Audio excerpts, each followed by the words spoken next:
LIC முதலீடு மற்றும் காப்பீடு தொடர்பான அனைத்து சந்தேகம் மற்றும் விவரங்களுக்கு 8973777532 எண்ணை அணுகவும்.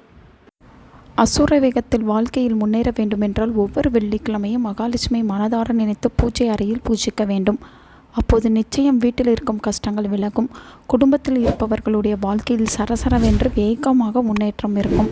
அந்த வகையில் நாளைய தினம் வரவிருக்கும் கார்த்திகை மாத 2வது வெள்ளிக்கிழமை அன்று பூஜை அறையில் மகாலட்சுமியை வசியம் செய்ய ஏற்ற வேண்டிய ஒரு தீபத்தை பற்றி தான் இந்த வீடியோவில் நாம் பார்க்க போகிறோம்.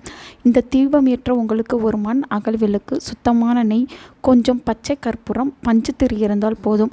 மகாலட்சுமி தயாருக்கு முன்பு மண் அகல் விளக்கை வைத்து நெய் ஊற்றி அதில் பஞ்சுத்திரி போட்டு பச்சை கற்பூரத்தை நுணுக்கி போட்டு தீபம் ஏற்றி வைத்தாலே மகாலட்சுமி தேவி வசியமாகி அந்த தீப சுடரில் உங்களுக்கு காட்சி கொடுப்பாள்.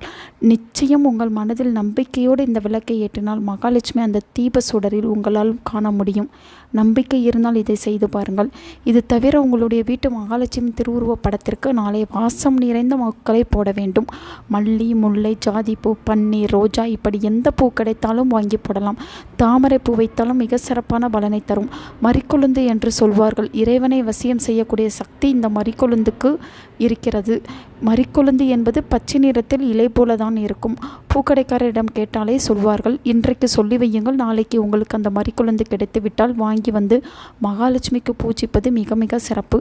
நாளைய தினம் காலை 6 மணியிலிருந்து 7 மணிக்குள் இந்த வழிபாட்டை நீங்கள் மேற்கொள்ள வேண்டும். முடியாதவர்கள் மாலை 6 மணிக்கு மேல் இரவு 8:30 மணிக்குள் எந்த நேரத்தில் வேண்டுமானாலும் இந்த மகாலட்சுமி வழிபாட்டை மேற்கொள்ளலாம். இப்படி மகாலட்சுமிக்கு வழிபாடு செய்யும்போது பசும்பாலால் செய்த நெய்வேத்தியம் வைப்பது மிக மிக சிறப்பது. பால் பாயாசம் செய்து வைக்கலாம். முடியாது என்பவர்கள் பசும்பாலை காய்ச்சி அதில் நாட்டு சர்க்கரை, ஏலக்காய் தட்டி போட்டு பூஜை அறையில் வைத்து நெய்வேத்தியம் வைத்தாலும் சிறந்த பலனை தரும். யாருடைய வாழ்க்கையில் கஷ்டங்கள் தீர வேண்டும், செல்வ செழிப்பு ஏற்பட வேண்டும், சந்தோஷம் நிரந்தரமாக குடிக்கொள்ள வேண்டும் என்று நினைப்பவர்கள் எல்லாம் நாளைய தினம் எளிமையான இந்த வழிபாட்டை மேற்கொள்ளுங்கள். நல்லதே நடக்கும். உங்கள் நண்பர்களுக்கும் உங்கள் உறவினர்களுக்கும் இந்த வீடியோவை ஷேர் பண்ணுங்கள். அவங்களும் இதை பற்றி தெரிஞ்சுக்கிடட்டும். ஆன்மீகம் டிவி தமிழ் சேனலை சப்ஸ்கிரைப் பண்ணுங்கள்.